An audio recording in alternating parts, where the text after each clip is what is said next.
Hi, I'm Kaitlyn. So I don't know how many of you are like me, but I am not the best person in an emergency situation. I'm usually that person that when you say be very calm, I'm freaking out going, oh my God, you know, what am I doing? And about a month or two ago, we had an earthquake, and I was in my English class when this happened, and everything kind of started shaking, and I grabbed my desk, you know, my knuckles are turning white because I'm freaking out, but I'm trying to maintain my cool because I don't want to look like I'm 12. And I'm looking around at everybody to see what they're doing, and nobody's ducking, covering, or doing anything, so I decided, okay, I'm not going to do that either. I don't want to, you know, be weird. And then I realized, though, that that's dumb, because it had been like a severe situation and a really big earthquake, and nobody ducked and covered, it could have turned really bad. And I know living in Southern California, everybody's used to earthquakes, and everybody's practiced the duck and cover and everything, but during an earthquake, how many people really actually duck and cover? Not many. So today, I'm going to demonstrate to you how to properly be prepared in the event of a catastrophic earthquake or a really big one. I'm going to do this first by showing you how to properly duck, cover, and hold. I'm going to show you what an evacuation kit should look like and flush your to-go bag. And then I'm also going to show you the proper evacuation route that you should have planned with your family, friends, or wherever you live. So the first thing is the duck and cover. It's pretty basic. You duck and you cover. So let's say the earthquake is going on. A common misconception is people will run to a door frame because they think it's the strongest point in the household, and they will stand there in the door frame and try to protect themselves. But this myth has been busted, and that's actually not what you should do. You should try to find a table or a desk or something that you can duck under.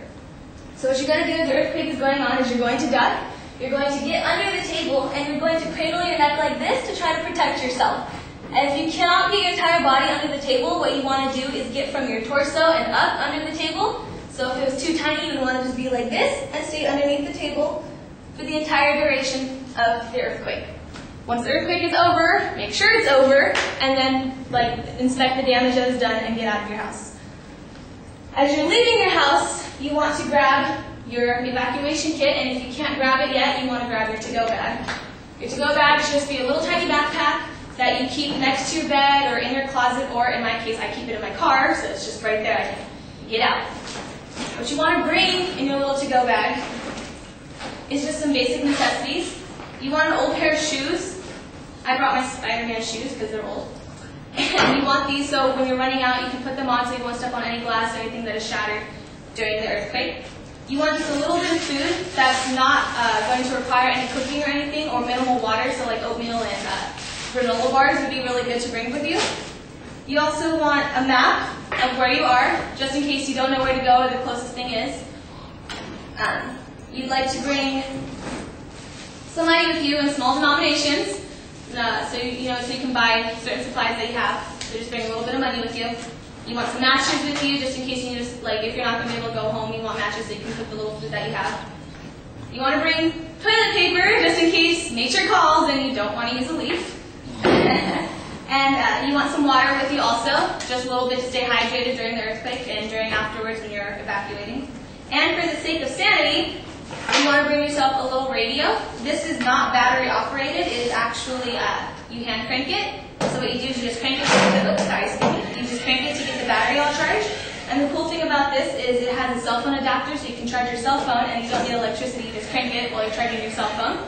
If you were stuck somewhere and you don't know where you are, there's a little siren that you can turn on so people know where you are and they can find you. You also have the little flash that goes on, so you can have the flash and the siren. And it's pretty cool. People can locate you very easily. There is weather reports. You can get a hold of people on the American Red Cross and see if anything severe has gone on. So that's what you can do with that, and it's really cool.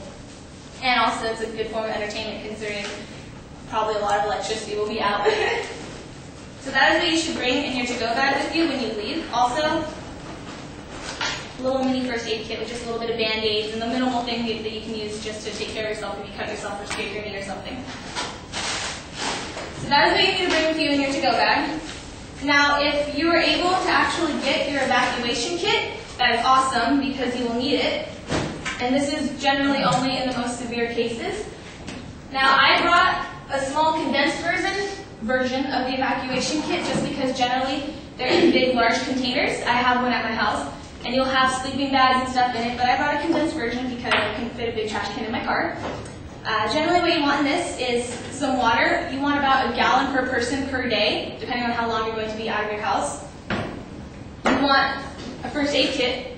Now these are really cool for the simple fact that it has everything in there. There's gauze, there's medicine, and these are about $15 at Walmart or Target. I got mine at Walmart. It was on sale actually for $10, so woo me. You want to have copies of important documents with you, so like a copy of your Social Security, a copy of your insurance, and also a copy of your birth certificate. I didn't feel safe enough bringing those with me, so I made little flashcards of these, and you want to keep them in a water-safe container, just so they don't get damaged. You want to bring some cooking supplies with you, and also some dry foods that require minimal water, just so you don't waste all the water that you have. So you want to bring like a pot or a pan. You want to bring dry foods such as like top ramen, oatmeal, a little bit of chili, because this is already like pre-mixed. So you want to bring pre-mixed stuff, so you just use a little bit of water. You could also bring beans with you. Bring a little bit of cooking supplies too. Also, just have this packed with you in your security kit and your evacuation kit. So just have like a can opener, some utensils to eat with. You also want to bring things to keep up your hygiene also, and sunscreen, just because you don't know how long you're going to be out of the house. So ladies, you can bring pads and tampons. You can also bring soap. You need toothpaste, a razor to shave, everything like that.